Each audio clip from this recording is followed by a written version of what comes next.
잊지 않으시는 하나님이라는 제목으로 같이 말씀을 나누겠습니다. 아도니아는 한번 역심을 품었다가 용서를 받습니다. 그러나 다시 한번 이 수냄 여자 아비삭을 요구하며 두 번째 에, 역심을 품은 죄로 인해 결국에 죽임을 당하게 되죠. 여호야 아도니아를 죽이고 난 후에 솔로몬은 아도니아의 측근이었던 제사장 아비아달과 군대 장관 요압도 제거하고자 합니다. 어제 본문을 통해서 솔로몬이 이 아도니아의 흉계를 이 제사장 아비아달과 군대 장관 요압의 공모 가능성을 언뜻 내비치고 의심을 했습니다. 그래서 앞선 사건의 반란이 혼자의 뜻과 계획으로 된 것이 아니라 이 두 사람의 조력으로 이루어졌다는 것을 알기 때문에 이번도 마찬가지로 이 아버지 다윗이 죽은 후에 다시 한번 역심을 품은 것으로 생각했습니다. 앞의 사건이 구체적으로 이 두 사람이 같이 모여서 왕위 대관식을 치른 장면이 구체적으로 서술되어 있는 반면에 이번에 이제 두 번째 어떤 반역의 사건은 둘이 공모를 했다는 사실적인 구체적인 진술이 나오지 않기 때문에 이것이 아도니아 혼자의 계획이었는지 아니면 뒤에서 두 사람이 같이 음모를 꾸몄는지 정확하게 알 수는 없지만 솔로몬은 이 기회를 통해서 결국에는 이제 반역의 씨앗을 아예 그 뿌리부터 뽑아내려고 하면서 다윗이 죽으면서 했던 유언, 반드시 요압이랑 아도니아는 나중엔 처리해야 된다는 것, 또 시므이도 처리해야 된다는 것을 유언으로 남겼는데 이것을 기회 삼아서 이 다윗의 유언을 성취하려고 듭니다. 솔로몬은 26절에 보면 제사장 아비아달에게 고향 아나돗으로 돌아가라고 귀향 명령을 내립니다. 예레미야를 지난달에 이제 우리가 나눴는데 제가 이제 예레미야 첫 시작이 예레미야가 아나돗 출신의 제사장이라고 말씀드렸는데 기억나시는지 모르겠습니다. 그래서 이 아나돗이 원래 아나돗 출신의 제사장이 이때까지는 주류를 이루었어요. 그래서 전체 이제 핵심적인 제사장 직무를 감당했는데 이때 이제 밀려나게 됩니다. 이때 아비아달이 다시 이제 고향으로 돌아가라고 얘기하면서 이 모든 성소에서 맡았던 핵심 주류였던 이 아비아달을 중심으로 이루어졌던 이 아나돗 출신의 제사장들이 이때 다 이제 그 라인을 잘못한 거죠. 이제 완전히 다 이제 쫓겨나는 거예요. 그래서 이들이 완전히 밀려나게 되고 주류는 이 사독을 중심으로 한 제사장들이 다시 이제 핵심 멤버들이 되게 되는 겁니다. 그래서 예레미야가 등장했을 때 예레미야는 주류의 선지자가 아니었던 거예요. 쫓겨나고 귀양살이 간 그 제사장의 후예가 됐던 것입니다. 아비아들은 반역의 연류가 되었습니다. 죽어 마땅한 사람이죠. 하지만 목숨을 부지하게 됩니다. 그 이유는 그가 생전에 다윗과 함께 나라를 세웠고 또 다윗이 위기일 때 도와줬기 때문에 그렇다. 다윗과 함께 환난을 겪은 사람이기 때문에 그렇다는 이야기를 솔로몬이 합니다. 아비아달은요 예전에 사울을 피해서 이 다윗이 도망을 다닐 때 이 아비아달의 아버지인 제사장 아히멜렉을 찾아옵니다. 그래서 좀 도움을 구해요. 그래서 이 아히멜렉이 뭐 자초지종을 모릅니다. 이 선후 관계를 몰라요. 근데 이제 다윗이 워낙 유명한 영웅이니까 자기를 찾아와서 먹을 것을 달라고 하고 도와달라고 하니까 도와줍니다. 아무 생각 없이 도와주게 돼요. 나중에 이제 다윗이 떠나고 사울 왕이 도착합니다. 그래서 자신들이 이제 다윗에게 어떠한 도움을 줬는지 얘기하자 사울은 그러냐 하면서 격분하여 이 아히멜렉과 함께 다윗을 도왔던 그 제사장 85명과 가축과 아이들까지 싹 다 죽입니다. 그때 유일한 생존자가 바로 이 아히멜렉의 아들이었던 아비아달입니다. 그래서 아비아달은 쫓아가서 다윗에게 이런 억울한 사정을 알렸고 함께 다윗에게 충성하는 신하가 된 것이죠. 그래서 다윗 또한 이것에 대해서 이제 한탄을 하는 거예요. 나중에 이 일에 대해서 사울의 자식들에게 복수하는 장면들도 뒤에 나옵니다. 그러니까 다윗도 그런 거죠. 자기 때문에 제사장과 또 수많은 주민들이 가축들이 죽었다는 것에 대해서 이제 굉장히 통탄을 하는 장면이 나옵니다. 아비아달은 이후에 굉장히 충성스럽게 다윗을 따릅니다. 자기 아버지와 가족들 또 수많은 제사장을 어떻게 보면 다윗 때문에 잃게 되었는데 다윗을 향해서 원망하거나 다윗을 향해서 뭐 반역을 하거나 그러지 않습니다. 심지어 압살롬의 반역의 때에도 사독 제사장과 함께 스파이 노릇을 하면서 이 다윗을 굉장히 도왔던 사람입니다. 그러나 그는 노년에 잘못된 선택을 하게 되었는데 이 솔로몬이 왕위를 잇는데 반역을 해서 이 아도니아를 왕으로 옹립하려고 한 것이죠. 결국에 아비아달은 솔로몬에 의해서 파직이 되고 고향으로 쫓겨가는 귀향 신세를 당하게 됩니다. 이런 아비아달의 이 몰락을 보면요, 결국에 아비아달이 처음에는 참 충성되었는데 뒤에 뭔가 판단을 잘못해서 이렇게 몰락하게 됐구나, 우리가 그렇게 읽을 수가 있습니다. 그러나 이것은요, 아비아달 개인의 욕망에 이끌린 반역이라고도 볼 수 있지만 또 하나의 측면을 보면 이것은 하나님의 약속의 성취입니다. 이 아비아달 얘기가 좀 길어지게 되는데요, 이 아비아달의 위로 쭉 올라가게 되면 그 계보가 참 희한해요. 어디까지 올라가냐면요, 모세까지 올라가게 됩니다. 이 모세의 시대에 하나님께서 이 제사장을 누구를 세워 주시냐면 대제사장으로 아론을 세워 주시고, 그리고 아론의 자손들만, 레위인들 중에서도 특별히 아론의 자손들만 제사장의 직무를 감당케 하십니다. 이 아론의 아들 넷이 있는데요, 이제 상식적으로 알아두시면 좋은데 이 나답과 아비후, 이다말과 엘르아살, 이게 네 명입니다. 근데 이 나답과 아비후 이 둘이 핵심, 이제 첫째 둘째니까 장자 차자니까 이게 되게 핵심 인물인데 이 둘이 하나님이 명하지 않은 불로 이제 제단에 제사를 드렸다가 그 불이 오히려 나와서 나답과 아비를 태워 죽입니다. 그러니까 그 다음 이제 제사장의 직무는 누구에게로 넘어갑니까? 이제 첫째 둘째가 죽으니까 셋째에게로 넘어가는데 그 셋째가 이다말입니다. 그래서 이다말이 제사장직을 맡아서 행하는데요, 이 이다말의 후예가 쭉 내려오면 어디까지 내려오게 되냐면 사무엘 상에 등장하는 엘리 제사장까지 내려오게 됩니다.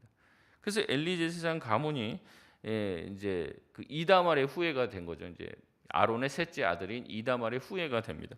근데 이 엘리와 이 엘리의 두 아들이었던 홉니와 비느하스가 하나님 보기에 악을 행한 것이죠. 자신의 직분을 망각하고 제사를 업신여깁니다. 제단에서 같이 봉사하는 여인들과 동침하는 등 온갖 하나님이 보시기에 악을 행했습니다. 그러나 엘리는 그것을 보고 말로만 야단쳤다고 그래요. 말로만 훈계했다, 이렇게 얘기합니다. 그래서 하나님은 이 두 아들의 잘못이 엘리의 잘못과도 연관이 되어진다. 이 엘리 아버지도 그 두 아들을 귀하게 여긴 거죠. 그래서 그들을 말로만 훈계하고 직접적인 어떤 조치를 하지 않습니다. 하나님은 엘리와 그의 아들들의 행위를 악하게 여기시고 반드시 심판하고 엘리의 가문을 무너뜨리겠다고 예언하시죠. 결국 호니와 비느하스는 전쟁에 나가서 죽게 됩니다. 그리고 그 소식을 들은 엘리 제사장 또한 의자에 앉아 있다가 뒤로 넘어져서 죽게 되는 것이죠. 그래서 이 엘리의 가문을 하나님께서 멸족시키겠다고 하신 그 말씀이 이제 이루어지는 그 장면이 뭐냐면 바로 이 아비아달 제사장, 이 엘리 제사장의 이 아들들이 죽었지만 그 아들들도 있잖아요. 그 계보가 쭉 이어져서 아비아달까지 오게 됩니다. 그래서 아비아달의 결국에 그 가문에 완전히 이제 어떻게 보면은 주류에서 밀려나게 되는 그 모든 것이 하나님의 예언의 성취. 그래서 엘리 제사장 가문이 더 이상 주류의 제사장 역할을 하지 못하겠다라고 하신 하나님의 말씀이 성취되는 장면이 바로 오늘 장면이라는 거죠. 이후에 제사장의 직분은 사독에게로 넘어갑니다. 사독은요, 아론의 넷째 아들인 엘르아살의 후예입니다. 그래서 이제 그 셋째 이다말을 통해서 내려오던 제사장의 계보가 이제는 넷째인 이 엘르아살의 후예에게로 이 사독 가문을 통해서 이루어지게 되는 거죠. 그래서 신약에 가면은 우리가 사두개인이라고 하는 말이 있잖아요. 사두개인이라는 말이 이 사독 제사장 그 가문에서 펼쳐져 나온 이 레위인을 일컫는 말로 쓰여지게 됩니다. 그래서 여기까지 쭉 다 이어지게 된다는 거죠. 아도니아가 이제는 아비아달을 이제 아도니아도 죽었고 이 아비아달 역시 이제 귀향길을 떠나게 되었다는 얘기를 요압이 듣게 됩니다. 요압은 직감적으로 다음 차례는 자기가 될 것임을 알았죠. 그는 아도니아의 흉내를 냅니다. 28절에 보면 제단의 뿔을 잡고 버티기 시작했습니다. 이 소식은 29절에 솔로몬에게까지도 들렸죠. 솔로몬은 브나야를 보내서 요압을 치라고 이야기합니다. 브나야는 30절 말씀에 여호와의 장막에 이르러 뿔을 잡고 있는 요압을 끌어내어서 죽이려고 나와라. 그 안에 이제 장막에 여호와의 장막에 들어가 있지 말고 빨리 나와라. 얘기를 하는데 요압은 나가면 죽으니까 이제 잡고 버티는 겁니다. 그러면서 무슨 얘기를 해요? 30절에 보니까 내가 여기서 죽겠노라. 실언을 합니다. 브나야가 어떻게 합니까? 돌아가서 왕께 그대로 얘기해요. 요압이 뭐라고 하냐면 내가 여기서 죽겠다고 합니다. 그 솔로몬이 뭐라고 합니까? 가서 그대로 해줘라. 그가 말한 그대로 해주라고 얘기합니다. 브나야가 떠난 이유는 뭐냐면 사실은 하나님의 이름을 둔 거룩한 성소에서 피를 흘리면 안 되기 때문에 떠난 거예요. 빈손으로 돌아온 브나야를 향해서 솔로몬은 요압을 왜 그냥 두고 왔냐? 요압이 내가 여기서 죽겠다고 하니까 내가 죽일 수가 없어서 그랬습니다. 이렇게 얘기하죠. 솔로몬이 그 얘기를 쭉 듣더니 가서 그러면 그가 말한 그대로 이루어 줘라. 이렇게 얘기하는 겁니다. 제단뿔을 잡는다는 것은요. 자기가 결백한데 부지 중에 자기가 실수로 누군가를 살인했을 때 도피성으로 피하여 제단뿔을 잡고 버티면 그가 자기의 어떤 죄를 소명할 수 있는 기회를 주기 위해서 그 모든 법이 이제 진행이 되는 겁니다. 그런데 도피성에 도피했는데 그가 만약에 실제로 누군가를 고의로 죽였다는 사실이 드러나고 그런 증거를 얻게 되면 어떻게 되냐면 그 도피성 안에 들어가 있어도 소용이 없습니다. 그를 끌어내어서 죽이게 되어 있습니다. 그의 살인이 고의성이 있는 살인이라면 도피성으로 도망간다 한들 죽음을 면할 수 없습니다. 솔로몬은 요압이 무죄한 자가 아니라는 이야기를 하죠. 두 번의 고의적인 살인이 있었다는 겁니다. 첫 번째는 누굴 죽였습니까? 아브넬을 죽였다고 얘기합니다. 그리고 두 번째는 아마사를 칼로 죽였다고 이야기를 하죠. 이것은 다윗 자기 아버지도 알지 못했다고 얘기하면서 32절에 그 두 사람을 요압이 쳤다, 고의적으로 죽였다고 얘기를 합니다. 요압에 의해서 죽은 억울한 두 사람이 있다는 얘기죠. 아브넬은 왜 죽었습니까? 아브넬은요, 이 전쟁 중에서 전쟁을 하다가 보니까 요압의 동생을 죽이게 된 거예요. 그 사실을 요압이 알게 됩니다. 전쟁 중에서 누가 누군지 알 수가 없어요. 그런데 심지어 아브넬은요, 요압의 동생을 알아봅니다. 그래서 나를 쫓아오지 마라. 내가 요압의 동생인 너를 죽일 수 있으니까 자꾸 쫓아오면, 그러니까 나를 쫓아오지 마라. 딴 데로 가라. 딴 사람이랑 싸워라 얘기하는데 이 요압의 동생은 끝까지 이 아브넬을 쫓아와서 죽이려고 합니다. 그래서 어쩔 수 없이 아브넬이 요압의 동생을 죽이게 돼요. 이후에 전쟁이 끝나고 아브넬이 화친을 청하기 위해서 다윗을 찾아옵니다. 그때 요압이 틈을 노린 거죠. 다윗 왕이 당신에게 전달할 밀서가 있다. 잠깐 와봐라. 그러니까 이제 가는 거죠. 무방비 상태에서 술에 거나하게 취해서 간 겁니다. 그때 요압이 품에서 칼을 꺼내서 이 아브넬을 죽이게 됩니다. 근데 이게 외적으로 보면 어떻게 돼요? 다윗이 뭔가 요압을 시켜서 이 아브넬을 암살한 것처럼 보이는 거예요. 화친을 청하기 위해서. 북이스라엘과 이제 다윗이 완전 통일 왕국을 세우기 전이거든요. 사울이 죽으니까 이제 사울을 중심으로 한 왕국들이 다윗과 한번 붙으려고 그래요. 그때 이제 아브넬이 화친을 청하려고 이제 온 거거든요. 근데 마치 다윗이 뭔가 이제 암살자를 보내서 아브넬을 죽인 것 같은 구도가 나와서 큰 전쟁이 벌어질 위기에 처하게 됩니다. 그때 요압이 개인적인 복수를 했던 것이죠. 두 번째 아마사는요, 이 다윗이 정권을 잡고 있을 때 세바가 반란을 일으킵니다. 이 압살롬 이후에 세바가 반란을 일으켜요. 그때 이 군대 장관으로 임명됐던 사람이 아마사입니다.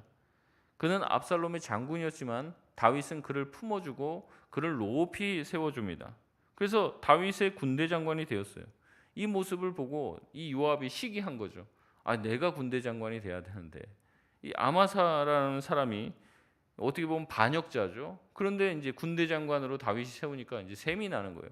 저 아마사만 없으면 내가 군대 장관이 될 수 있는데. 이런 마음을 품고 쫓아가서 요압은 인사를 하면서 아마사에게 군대 장관 됐으니까 축하합니다. 이렇게 인사해 놓고서 고개를 들면서 수염을 잡아당겨서 이제 그를 암살하게 됩니다.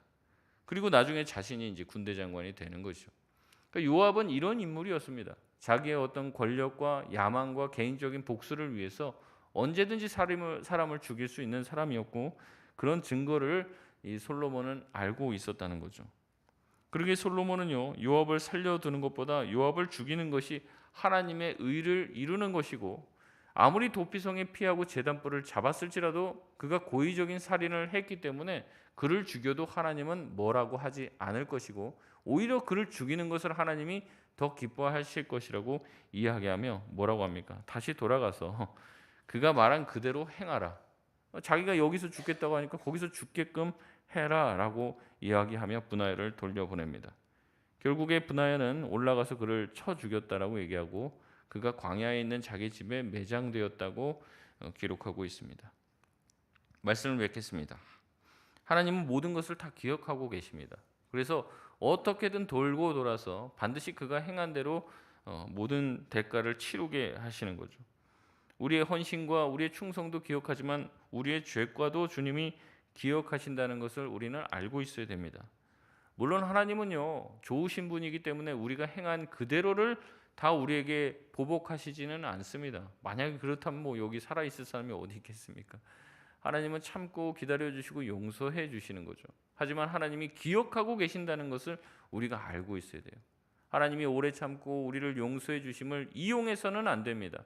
하나님이 우리를 기억하고 계시다는 것, 우리의 죄를 용서해 주시지만 우리가 죄를 짓는 것을 하나님은 기억하고 계신다는 것을 깨닫고 주님의 용서를 기회 삼아서 더 큰 죄를 지으려고 하는 것이 아니라 늘 주님의 은혜에 감사하며 죄와 싸우고 더 이상 우리 가운데 죄가 활개치지 않도록 우리 자신을 돌아보고 주님이 기뻐하시는 삶을 사는 저와 여러분 되시길 주의 이름으로 소원합니다. 우리 시간